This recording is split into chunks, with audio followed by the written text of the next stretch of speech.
economics in my bachelor's and economics in my master's. So nothing coding, nothing technical, nothing computer science, nothing.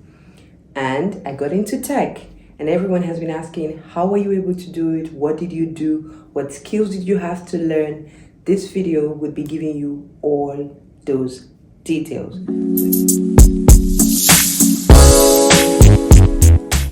Hey guys, welcome to my channel. If you're new, my name is Tammy. I'm a Nigerian based in Germany, and on this channel we talk about schooling abroad, living abroad, and all the other extras. If you're a returning subscriber, welcome back, OG. So I don't know if my voice is really loud, but I'll try to increase the volume as much as I can. I forgot all of my recording kit, so I don't have my microphone. I don't even have like my tripod. I just try to do this. Anyway, from the title of this video, this is serious talk. You guys know that I said I was going to do this video, and here it is. On today's video, I will be talking about how I got into tech. Specifically, how I got into tech without a technical background. Yes, anyone who knows me knows that I studied economics in my bachelor's and economics in my master's. So nothing coding, nothing technical, nothing computer science, nothing. And I got into tech, and everyone has been asking, how were you able to do it? What did you do? What skills did you have to learn? This video would be giving you all those details. So if this is something you're interested in, don't forget to hit the subscribe button, and let's dive right into it. And of course, keep watching. If you know someone who's interested in this video, also share the video to them. If you're not interested in this, you can keep scrolling, like pass, so that people who are interested would what. But anyway, let's get right into this video. How did I get into tech? So the real thing, or I would say the truth about it, is that I didn't actually get into tech yesterday, or I didn't get into tech this year or last year. I basically got into tech in 2019. Yes, you heard that right. 2019, when it wasn't, at the time, it wasn't really I would say, popular. I mean, I'm sure it was popular, but it wasn't really popular as much as it is right now. And I didn't even know I was in tech. That's the funniest theory. I had no idea I was in tech. So in 2019, I joined a travel tech company here in Germany. I was still a student. It was my first official job after I worked at Primark for like a week. And I told God, you know what? I cannot work here. Like, I didn't travel all the way from Nigeria to Germany to come and work in Primark, folding clothes that customers have scattered. So this is not my job. This is not why I came to Germany. So I did that job for only 1 week, and I applied to other jobs. So I do have a sales background. I have worked in sales before coming to Germany. So I basically started applying for sales roles in different companies, startups mostly because I live in Berlin, and international companies. There are a lot of startups in Berlin, if you do not know. So I applied to different startups in Berlin. Now I got into the company as a student. So I was working part-time, 20 hours a week, and I did that job from September 2019 up until March 2020. So I was studying as well, studying economics and doing the job. The job actually required me to speak about 4 languages, but I spoke only one, which is English. But somehow I got the job, which again, I wouldn't even take the glory for that, because I want to strongly believe that my career journey has basically been God, because there are so many things that you would typically expect that I have for a job, and somehow I don't have it and I still get the job. I don't know how that happens, but it always happens. I know it's God, but it definitely happens. So anyway, so I got that job. The job was a customer service representative or agent, however you want to call it. And what I was doing in that job was helping to track flights. So that was actually when I even knew that you could track like a flight live, to know where it is, how long it's going to take to land in the country that is going to, or the city that is going to. If there's a diversion, you can basically see all of this stuff online. So my job mainly was to do that sort of a thing. Sometimes to speak languages that I do not understand or have not heard. My darling, the way I use Google Translate in at that job, I was basically reading what Google was telling me. Is it Spanish? I spoke it. Is it German? I spoke it. I didn't speak Arabic. I think I even spoke Italian. God, I broke people's languages and I'm so sorry, but I had to survive. So I did that job for about 6 months, September, October, November, December. Yeah, for about 6 months. And then that was when the proper COVID hit in Germany. And because we really didn't have a system that would allow us to work from home, almost everyone in my department got fired, including me, basically. So that was basically the end of my probation period. Probation period in Germany is 6 months, and that was the end of my probation period. And that was basically when they fired me. So this was my first tech job, per se. And then I was jobless. So I didn't have a job. I was supposed to graduate in 2020. And then, so I just basically started looking for a full-time job and telling them, okay, I will be graduating in like 6 months. I could still take care of myself without a job. And I was like, okay, I'll just look for a job I would just look for a job, like a full-time job for after I graduate. So I was now looking for a full-time job. And then I decided, okay, so now I can see like the whole rave with tech and all that, and seeing the situation of things, like it would be good to have like some technical skills. So I did a course in CQ to understand like, the basics of data science, to see if this was something that I could dive into. And then I was more interested in business analytics because I understood like sales and all that. So I just needed to understand the numbers, and then I'll be able to do more of business analytics. So this was sort of like the direction I was going to. So I learned how to use SQL, Python. It was a very interesting time for me, but then it was hard to get a job because everyone wanted me to have some work experience, but I only had a certificate. So I would talk about like all of the projects that I had done from the course that I took, but there was still no real work experience.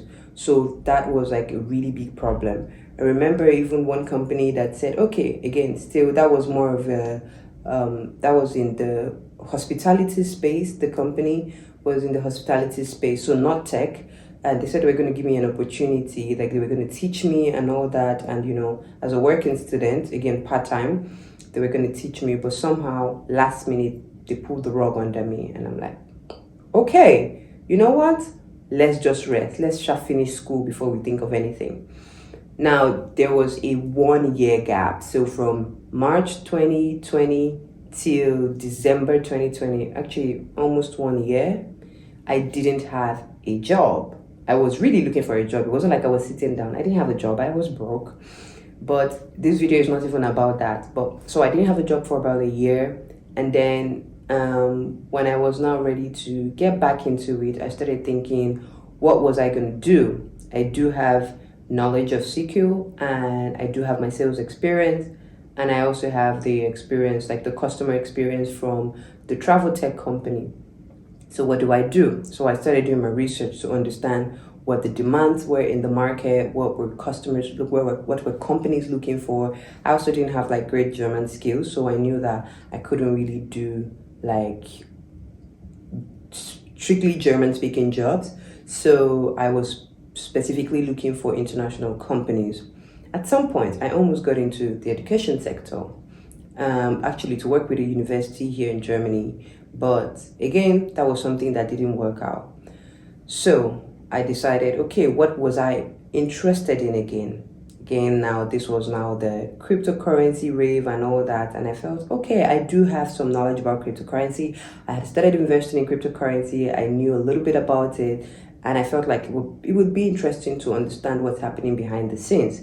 So let me start looking for companies that are into cryptocurrency, and that was it. So I started looking for those type of companies, again, still with sales role. I think this is where I would pause and do an explanation of what is tech. I've gotten a lot of people who say stuff like, I want to get into tech and I don't know what to do, or I want to get into tech and I don't know how to code. Tech is an industry. Technology, that's it.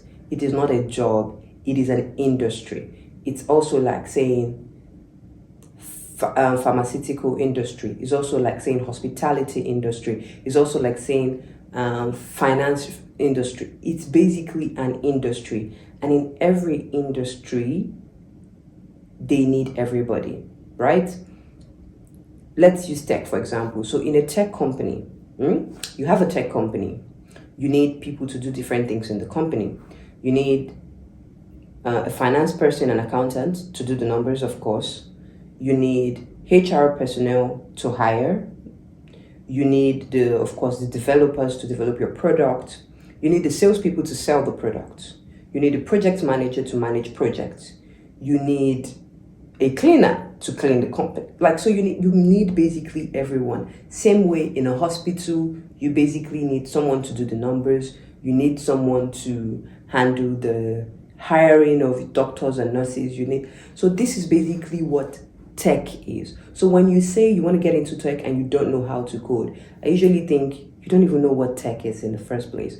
So what you should do is, this is an industry I'm interested in. What skills do I have now to get into this industry? Are you a salesperson? Okay, so I would like to sell, promote, market your app or your solutions that you sell or your software, whatever. You can use that and you can get into tech. So you're still a salesperson, you're still doing what you do, but now you're just specializing in a technical or technological advanced product or a solution or a software or an app. Do you understand?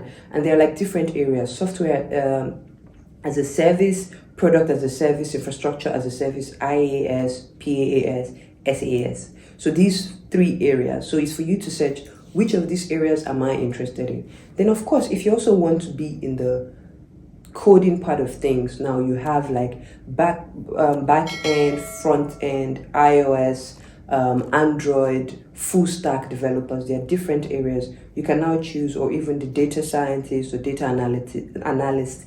You can find which of these areas that you want to do. So this is basically how it works. That's what tech is, and these are the jobs. So before you say you want to get into tech, first of all, think, what skills do I have? And is this a skill that you're looking for in a software company or in a tech company, right? Okay, now that being said, I understood this as at 2020 and I knew what I wanted to do. So I knew I had sales skills and I still wanted to do sales, right? But now in a tech company. So I got a job with a cryptocurrency company and I started working there. Now I started working there in the sales department and I worked there for almost 2 years. And after some time, I decided, okay, like I no longer understand what's happening in the cryptocurrency space. I need to work with a product that I understand and has shown like high level of sustainability for a really long time. And I want to be involved in something bigger. This was my personal decision. You can start small. You can start with a startup. You can continue with a startup. A lot of people like working in startups. I like working in startups. Hold on. I like working in a startup because startup gives like this small family vibe, right? So if that's your vibe, then go for it. Anyway, I worked there for about 2 years and I decided I wanted to move. Now, let me tell you when I actually moved, or when I started the actual move from that company to Microsoft. The decision was made in November 2021. This is 2023. So, let's say almost 2 years. That was when I made that decision. Now, remember, I didn't have a job almost the whole of 2020. So 1 year later, I decided that I wanted to move to Microsoft. I wanted to work at Microsoft. This was the big picture. It had to be Microsoft. But I also felt like I didn't have the skills that they needed. So I started thinking, what skills do they need? How do I get in? What jobs are available? What are the requirements to get into that job? Which one do I have and which one do I need to get? And that was when I started the journey. The first job that I saw, I think it was for an account executive. I don't even remember. I saw it and I was like, yes, I would apply for this one. This resonates with me. This is like my vibe. And then I chickened out. I was too scared because I felt like, nah, they're not even going to reason me. So it's going to be a rejection. So let's not even bother. I never sent out that application. This was November 2021. Getting to 2022, January, I decided, you know what? I'm actually going to start applying to companies. Now, I didn't apply to Microsoft in this January. I started, but I was like, I knew I wanted to get into like, if it was not going to be Microsoft, it was going to be any other big company that I was interested in their products. So I did my research, I started applying. A lot of you from that are watching this video came from Instagram because of the viral video that went, viral about the different companies that rejected me. So those companies I started applying from like January 2022. So I applied January 2022, and then I kept applying, and then by April, I got my first interview for a role at Microsoft. Now, before I would say this, I think I need to also state that I did a 6 months course specifically in the role that I'm in. Now, it's not like I didn't have the skills. I needed something more in my CV that would stand out and be like, this is it. Do you understand? So, for example, if you want to do, I'm not saying this would work for you, but I'll just tell you what worked for me. If you want to work as an account executive, go find a course, or at least that was kind of what I did. I found a course that basically says like, professional certification in account executive. Now, this is not my role, but just giving you an illustration. And I did that course. It was for 6 months. I did first month, second month, third month. By the third month, it was supposed to be for 6 months. By the third month, I had like 3 more months to go. But by the third month, I had already started applying to companies and letting them know, like on my CV, that I was doing this course and this was when I was going to finish. So now what basically that meant was that keyword, that highlight was now in my CV and was helping me get interviews in the exact role that I wanted, even though I was not done with the course. Do you get? So I was doing the course and I was applying. So by March, I think I was almost done with the course. I think I finished the course in like May or June, I don't remember. So by March, I had applied to Microsoft, and then April, I got my first interview. So because I had applied to a couple of jobs at Microsoft specifically, and I had gotten a rejection. So when I saw the email, I thought it was also just one of the rejections, and I was about to delete it when I saw something like somebody else would reach out to you to schedule the interview. And I'm like, hold up, what's happening? It was a beautiful moment. It was funny because I literally started shaking. I was just shaking because somehow I didn't even expect to get the interview. I was so used to getting the no's that I didn't realize this was a yes. And when I noticed it was a yes, hot pee. I had to first go and take a pee and came back and I'm like, oof, what did I just see? So I had my first interview for that role, and it was about 3 stages, actually 2 stages, not 3. 2 stages, the first one and then the technical one.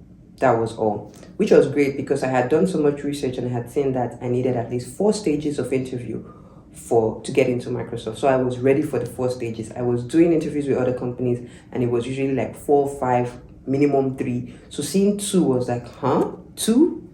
I'm up for it.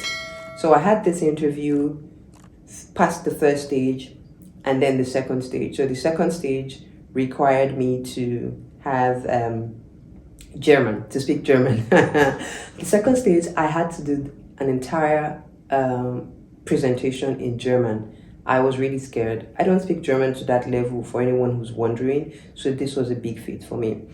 It was a big challenge for me. And I started rehearsing. I had someone that I had connected with on LinkedIn that was working with Microsoft already. So I just, asking questions, what they would expect, XYZ, so much. In fact, there's so much to this story that I don't even think with all the details that I'm giving, I would say the full story on this video. So maybe in the near future, I might just talk about it again and then tell you more details that I haven't talked about, but it's a lot.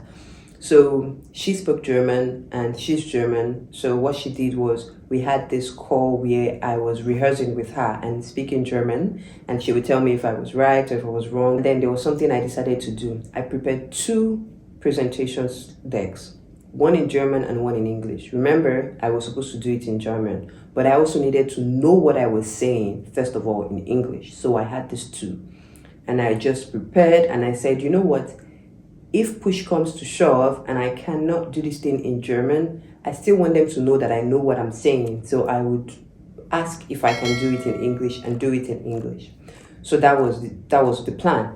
And I prepared, and it was time for the final interview. Final interview came. I asked them again, are you sure you want me to do this in German? And they said yes. I said, okay, let's go. I started my interview in German, my presentation in German. And let's say like halfway into it, trust me, all I can say is that they are there having serious headache because I don't know the nonsense I was speaking. And the lady was like, maybe we should just do this in English. That was one of like the most embarrassing things that happened. And I'm like, okay. In my head, all I could think of was anything to make sure that you know that I know what I'm saying. That's fine. And I said fine. So now I had like the English version. I had really like read the English version, so I knew basically what I was saying, even though now I was looking at a German slide. So I continued with the German slide, but now speaking English because I knew what I was saying. And that was basically it. I did it, I finished it, and they said, thank you, we'll get back to you, and all that. So from my experience, if they want you, they will get back to you faster than 1 week. If it waits up to 1 week, you are mostly going to get a rejection. From my personal experience, if you know someone who's gone through this process, it might be different. So if they actually want you, it doesn't take that long. And I also watched a couple of YouTube videos that said the same thing. The guy was like, even the next day, they already told him because they wanted him. So I said, okay, I'm going to wait. So they said, you're going to hear from us within the next 1 week. I said, okay. So now, being that this was my first experience and I had watched YouTube videos, I started panicking when I didn't hear from them the next day. And then the next day. So let's say this was a Tuesday. So Wednesday, nothing. Thursday, nothing. Or I think it was a Monday. Thursday, nothing. So Friday, I remember I had gotten dressed and I was going for a friend's birthday party or birthday dinner. And I got the call. Yes, they would call you, not text you, not send you an email. They would call you. So I think they need to hear your voice when they are telling you. So they will call you. So I got the call and they first asked me for like a review of my interview process. How was the process? What did I think about my interviewers and all this stuff? So I gave all the feedback, told them it was good. The truth is they made me feel very comfortable. So I told the truth about how the process was for me. And then they said, okay, thank you very much for the feedback. So here's the news. We are sorry to tell you that we were moving forward with somebody else. Let me tell you, there is no amount of composure that prepares you for this type of rejection. Now, this is because it is easier when someone sends you an email and tells you, I'm sorry, we're moving forward with someone else. It's very easy. But when someone calls you and then first of all asks you for a review and you give them a great review and you tell them how you are looking forward to join the company, they now hit you back with, we are so sorry, but we have decided to move on with someone else because we felt that they were a better fit for the role. This does not reflect directly to your abilities or your skills because we do believe that you're very well experienced and you can perform very well in this role. However, all this English I'm saying, nothing prepares you for it because instantly my beauty depreciated because hot tears fell through on top of the makeup that I had finished thinking I was going to use to go and celebrate Friday night. Hot tears. Darling, I sat down and I cried small. I just said, okay, all right, thank you very much. And they ended the call and I cried. It was a very sad day for me because I really thought that I had done well. I mean, I knew about the setback with the German, but I still thought that I did great. So, here's one positive thing from that call. They told me that they needed, like for the people, like the customers I would be working with, they were going to be German speaking. So they needed me to speak a better level of German that I didn't have. So that was the reason, not because I wasn't qualified. It was soothing, but at the same time, I mean, I live in Germany, I should be speaking German. So that I sort of took that really hard and it was like, okay, you know what? we must learn this German. So back to back. Now remember, I still had a job, right? So it wasn't like I was jobless. So back to back, I started learning my German. Like I was putting so much effort learning German language. And then they also told me that they would like to keep my information and put me into consideration for a similar role, maybe for more English speaking customers, and asked me if I was going to be interested. I said yes, I would be. But again, I just thought this was one of those things that companies tell you to like cushion the impact. So I said okay, that was fine, cushion the blow or impact. Which one do they use? So this was in June 2022. Now remember, I decided in November. So this was June 2022. And I had just finished the course now. So I had finished the 6 months course. Again, I kept applying to other companies. So they said they were going to let me know within the coming weeks if they found any role, that a lot of people were on vacation. Yeah, if you live in Europe, then you know for sure that June, July, August, everybody's on vacation. Like really, like should just close all the companies. At the time, I didn't really know much because I hadn't been like a big organization. So I didn't notice the amount of people that actually traveled during that time. So I was just like, okay, yeah, normal excuse. After a while, I realized something. They were serious about that because they kept, getting back to me to let me know, oh, they're actually checking and they haven't found anything yet for me, but they still have me in mind. So that was also really nice. So I waited and then I just sort of moved on partially. It was really devastating, but I moved on, started applying with other companies. And then by, I would say August. Now, I hadn't really gotten anything back. By August, I was just scrolling through Instagram. And my friend Ada sent me a vacancy, like a job opportunity for Microsoft. Now, this was similar, but not the same role that I had interviewed for. And she says, oh, maybe you could try out this role. I don't know if you've applied before, but here's a role that I just saw that opened, so maybe you could try this out. And I felt, they already told me they would get back to me. Going back to apply, I might just seem desperate. Now, before I got that first interview, I had applied to probably 5 or 6 or 7 jobs at Microsoft, so it wasn't the first job. Now I felt, okay, now I'm going to apply for this one again. Well, no hala, let's see. So I decided to apply for that one and more. Now I didn't just stop there, I applied to maybe 4 more. And what I did was I sent a message to the HR. Now, remember they said that we're going to look for a role for me. So I sent a message saying, like, okay, you guys haven't found the role for me, but here is the thing. I found this other role and I have applied. And it looks similar to the role I have applied for. I would like to be considered for this role. I believe that I strongly qualify for this role and I meet the requirements. And then I sent an email to them. I had sent my application already. And then I got a response that says, okay, sure, thanks for letting us know. That was it. I don't think it was up to 1 week after that. I got an email for an interview for that role. And I'm like, okay, all right, what's going on? I contacted a few people contacted the people that had interviewed me before to let them know that I was going to apply for, like, I had just gotten an interview for this role and all that. I did quite some networking, I would say, that sort of worked in my favor. So even before my interview day, people had spoken to the person that was going to be interviewing me to let them know they had interviewed me before and their take on who I am and what I'm able to do.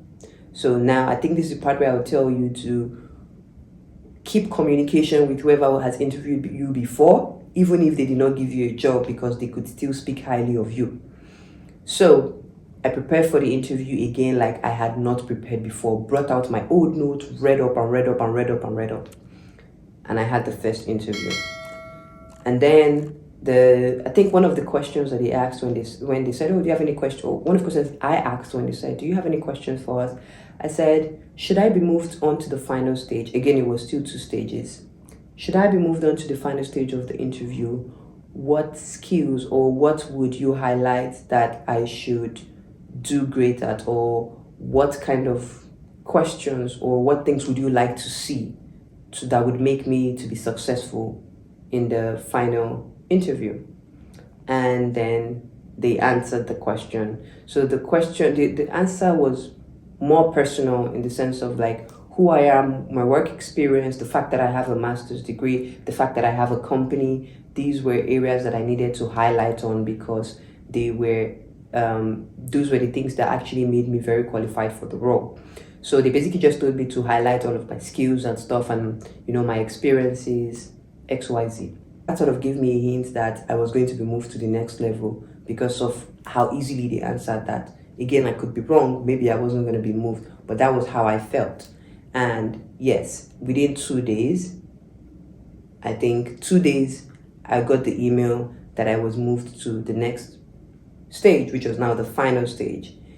So the final stage was the same thing. I was going to do a presentation and whatnot. So I prepared my presentation. This time, I was told that I didn't need much German skills, but I just needed to at least know basic conversation, which I already did. So it was great. And now, remember, I had started taking German classes more seriously. So I would say I had advanced a bit in like 2 months. I had gotten like better with my German. So I had the last interview, did all the prep and whatnot, did my presentation, and that was that. Now I started waiting. Remember, if they like you, they'll tell you early enough. If they don't, they will take 1 week. So with that mindset, I was now waiting. And then I was waiting, and then what happened? So this was like end of August. No, not end of August. This was now in September. So that application I did was like in August, I think. I don't even know, but I know this was now in September. We had gotten to September. I traveled to Greece for my birthday in September. So at the time that I traveled, I had just done the interview, right? And like a few days before, and I hadn't heard anything. So I went to Greece. In my head, I was just like, they're going to call me while I'm in Greece or something, all that stuff. I didn't get any call. Heart attack. You have reached another 1 week. Hey, which meant another rejection, at least in my head. So I came back to Germany after my vacation in Greece, and then I think my first day back at work after the vacation was when I got the call. Now I got the call. This time, it was not the HR, because I would typically get the call from HR. This was not HR. This was the person who interviewed me. So this was the hiring manager. And the hiring manager said, "Oh, how you doing? Blah, blah, blah," normal stuff. And then said, "We are very sorry, but we moved on with someone else." And I'm just like, again? People would like to move on, no? So at that point, I was just like, okay, you know what? This company is not meant for me. At least everyone keeps telling me, you have the skills, you have everything. But for whatever reason, they're not giving me the job. So I had already told myself, okay, we are moving on. Now at this point, I was in final stages of interviews with other big companies that I would withhold their names. So I was like, okay, no problem. And then they told me the same thing, and they said, oh, would you want us to keep your application should anything open? And then somehow I just started talking, because at that point I was sort of upset, but at the same time I was being very honest. So I said, I don't know if it would make sense for you to keep my profile, because right now I'm at the final stages of interview with other companies, which I would likely get an offer from within the next couple of weeks. So that being said, I might not be available for an opportunity should one arise on your end. This was a statement that I made. In that statement, in my heart, I was so angry, but I still needed to be professional, right? So I made that statement with all honesty that I might not be available, because God knows He's not going to sit me down and be waiting for an opportunity to open for you. If another company call me, I will shall go. Do you get? And at this point, I already scheduled the final interview that was going to be a face-to-face interview with one of the really big companies that I was interviewing. In fact, the company was so nice that they called to wish me happy birthday. So in my head, I'd already gotten the job, because why are you calling me to wish me happy birthday when I'm still just interviewing? So I had scheduled my interview with them, and I was supposed to go meet them the next week. So the hiring manager said, thank you for your honesty and everything. We would check and would see if there's something available for you, because we do believe that you meet all of the requirements. And I said, okay, no problem. Thank you very much for your honesty too. And that was the end. So again, I was sad, but this time I didn't cry the way that I cried before, because I don't know, my heart had become more or whatever. I was just whatever. And I moved on, and then I started preparing for that final interview for the other company. And then let's say the final interview for the other company, let's say it was on a Tuesday, right? On Sunday, I got a message on LinkedIn from the hiring manager saying, are you available for a call? Now, this was very shocking. Available for a call on a Sunday. And they were like, yeah, are you available for a call on like tomorrow, on Monday? And I'm like, okay, yeah, I am, sure. My heart was already beating, like, what happened? Did I do something wrong or whatever? I don't know. I didn't know what to expect. Monday, I went to work, and then the call came in. I sort of like excused myself. I went to maybe the kitchen or the toilet, I don't know, to receive this call. And then she was like, oh, how are you doing? How was your weekend? This, that. In my head, I'm like, go straight to the point. Go straight to the point. And then she told me, I'm happy to let you know that a role just opened a position just opened in the exact same role, and would like to offer you the job. Should I tell you how I acted, or I should just act like I'm more prim and proper? I was like, really? She's like, yeah, would you be open to taking it? In my head, I'm like, when do I start? What do you mean, would you be open? I'm like, of course, sure. Like, that would be nice. That would be really, really nice. I was trying so hard to be proper, but God, I was excited. So basically, that was what happened. And then I had to, the next day, I got the official call because she told me that the HR wouldn't call me and tell me, call me officially to tell me what the salary would be, all of the benefits and stuff, for me to officially accept the offer, and tell them when my preferred start date would be, so they can draft out my contract. So the next day, that happened, and good thing was the interview was like for later in the afternoon or something, so the HR called in the morning, and I accepted the offer, and then I canceled that final interview. So I was never able to go to that company, which sometimes I still feel sad. I had to send them an email, which they wished me well, and yeah, that was how I got my job. So this was now first week of October. That's how long it took me to get into Microsoft. The point I'm trying to make with this story is, this is how I got into tech. I didn't just jump into Microsoft. I had worked with travel tech and then cryptocurrency, Internet of Things space before coming into SaaS, PaaS, and IaaS, because Microsoft handles these three areas of tech. And this is basically my journey. It wasn't the smoothest journey. There were so much rejections, and this was how I got here. So for everyone who has been asking, this is my story. This is how I got into tech. And if you're in that rejections phase where maybe you've been applying to jobs for 1 month, 2 months, 3 months, don't worry, there's still time. It might not take you 1 year like it took me, but there is still time, and you would get it. If you've watched up to this point, thank you so much. I really do appreciate the fact that you've taken out time to listen to my personal story. And if you're interested in getting into tech and you need someone's guidance who's already in it and who has gone through the journey, there is a link in the description box below. You can click on the link to book a consultation with me, and we can get your journey started. Thank you so much for watching up until this point, and I'll see you in my next video. Bye.